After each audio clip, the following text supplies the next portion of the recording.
Hey, what's going on, Black people? Today, I want to actually break some stuff down for you regarding SPACs and some things you want to watch out for on the market. Tomorrow is a big, big day. Tomorrow, the Fed is going to release some words that could move the market and literally disrupt the hell out of your stocks tomorrow. So, buckle up your seatbelt, get comfortable. We're going to get started on the Black Financial Channel right now.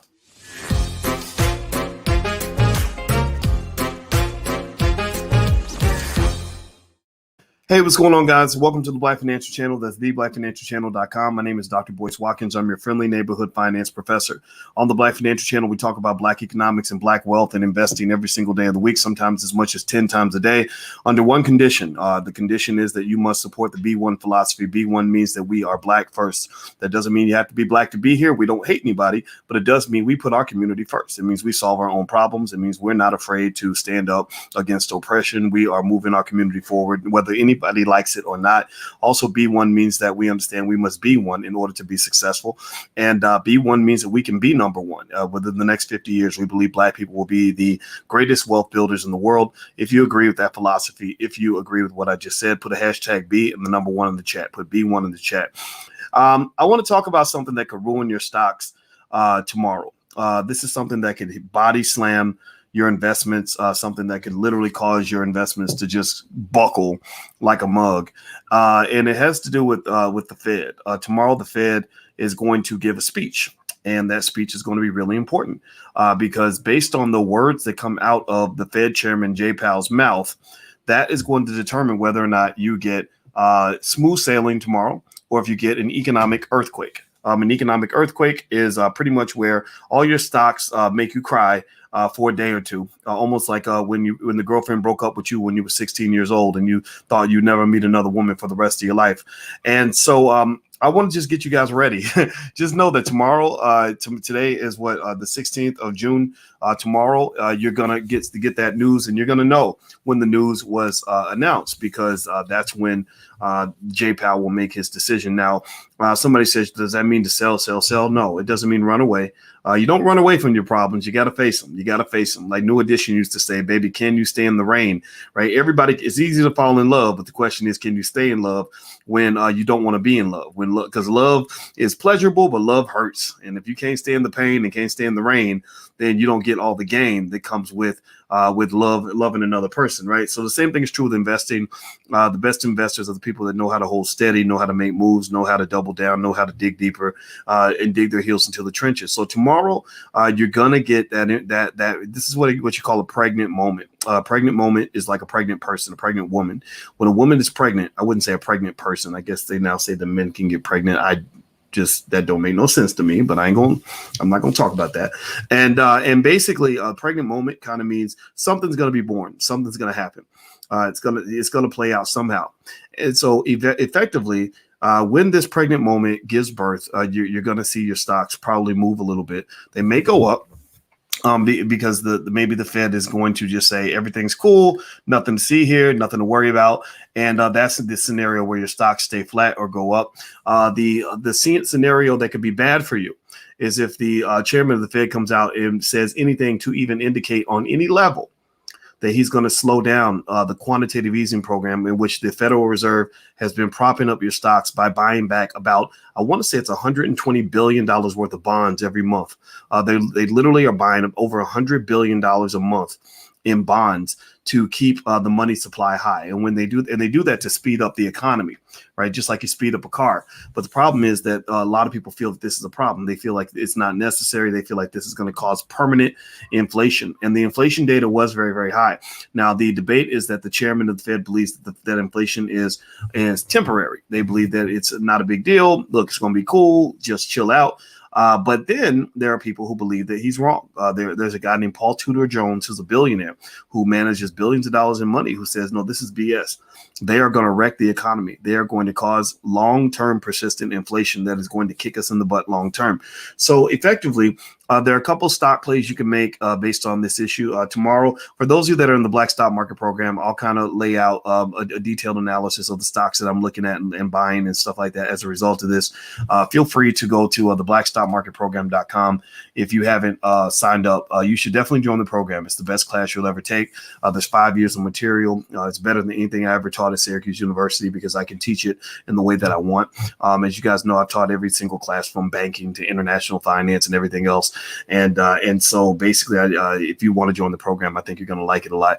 And one of the things I'll do for you guys who are in the program, the URLs on the screen. The first month is free, totally free. You can go to blackstockmarketprogram.com and I'll do a special video where I will break down some of the stocks that I'm actually going to look at now as a result of what the Fed does tomorrow.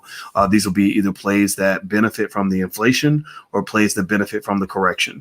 Because what's going to happen is that if the Fed makes the wrong announcement, there could be a taper tantrum tomorrow. A taper tantrum is where the Fed says we're going to taper off the bond buying program, and that's going to cause the stocks to correct. A correction is another way of describing an economic earthquake. That means your stocks will rumble. Some of your stocks will buckle to the point where you will just be sad as hell.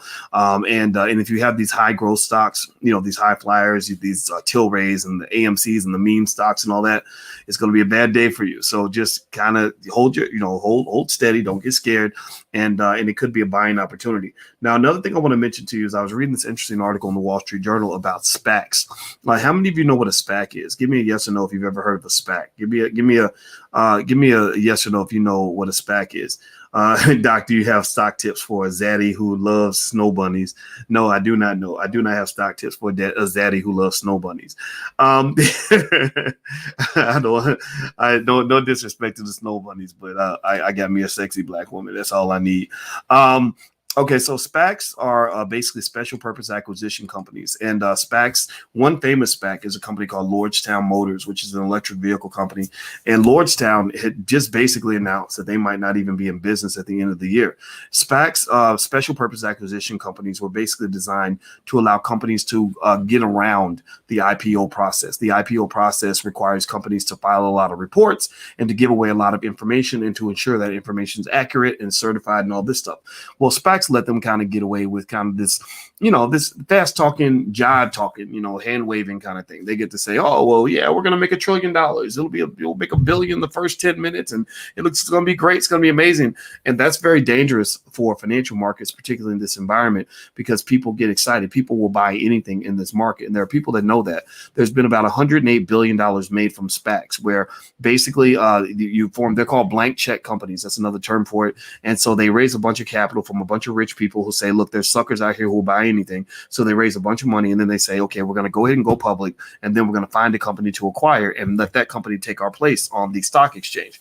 Well, the problem with that is that once that occurs, you end up having this crazy, irrational behavior where the price of the SPAC shoots way, way up and these SPACs become extremely volatile. Now, why do I bring up SPACs? Well, because the failure of Lordstown Motors and the struggles that they're having, there's a company called Hindenburg Research who's been shorting some of these companies and really telling on them. The failure of Lordstown Motors, and then there was another one that they had questions about. I think it wasn't Clover Health. It was wasn't Virgin Galactic. There's another one I can't remember. Nikola. Some of these companies that haven't made any money hardly or have had major losses.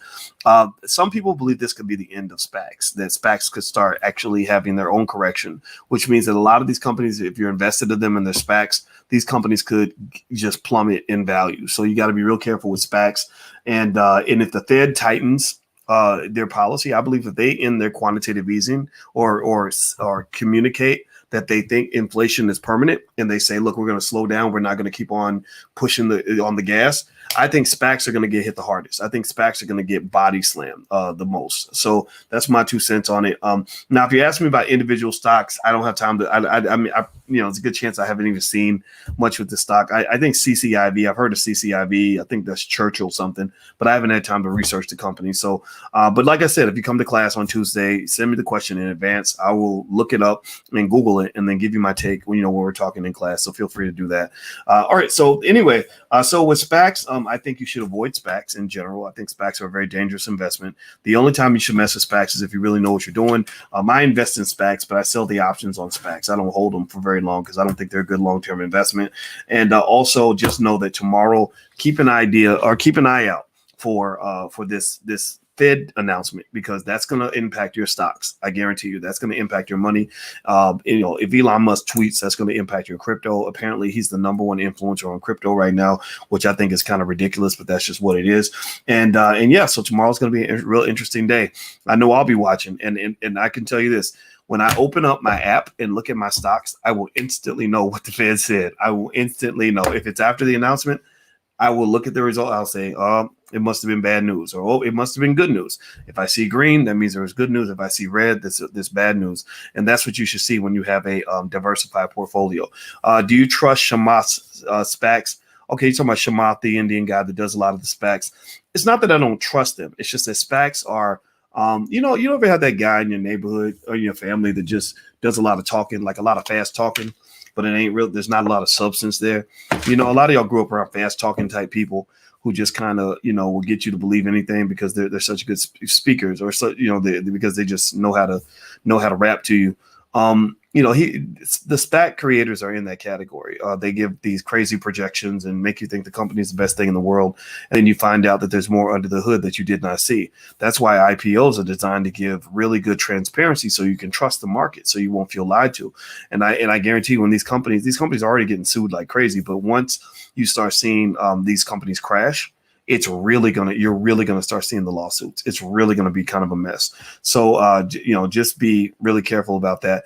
Can you explain SPACs again? SPACs, look them up. Special purpose acquisition companies, aka blank check companies, which is basically where people grab. It's like a big investment club, in my view. It's like where people grab a bunch of money and they pile it up and they say, let's go acquire a company and make it go public, and find all those suckers out there that are willing to pay a certain price for the stock. And so the other thing that they do is they give the founders of the SPAC, they get the shares at a discount. So they get to buy the shares maybe at 10, and then they'll take the SPAC public and they're selling it to you for like 80, 90, or $100 a share. So you're effectively transferring money over to those other people. Or like when Coinbase went public, they did a direct listing, which means that the shares were already issued. So the insiders own the shares, and they were letting their shares go based on what the price went to. So when the price shot up on Coinbase up to over 400, a lot of them let a lot of their shares go because they knew that you were willing to pay $420 a share for shares that they knew were only worth about $250. But now, from what I understand, Coinbase is not a bad investment now because the price is actually normalized to a level that it should be.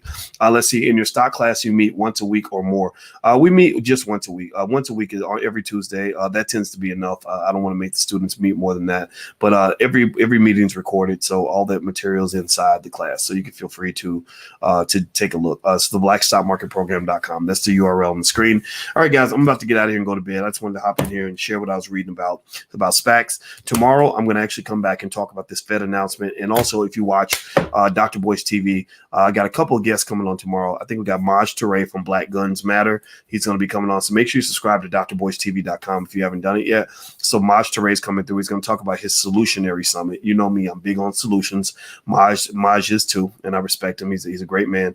And also Red Pill, Blue Pill are coming through. And I'm joining Red Pill, Blue Pill and Brother Ben X and Sabir Bey and Styles P for the Knowledge Fest in Louisville, Kentucky this weekend. The Knowledge Fest, if you go to meetinc.org, you can actually come to the Knowledge Fest if you happen to be near Louisville and you want to drive up. It's this weekend. It's going to be great, and I look forward to going back to Louisville. You see, I got a Louisville Cardinal on my shirt, so I am a Louisville guy. That's where I'm from. That's my home city. So, all right, so thank you, Bulma's baby daddy. That's funny. So Bulma's baby daddy says, I love your content, Doctor. Well, I love you too. And I appreciate that very much, and I hope you guys have a great day, and I'll check in later. Hit the thumbs up button on your way out. I'll talk to you soon. Take care. Peace.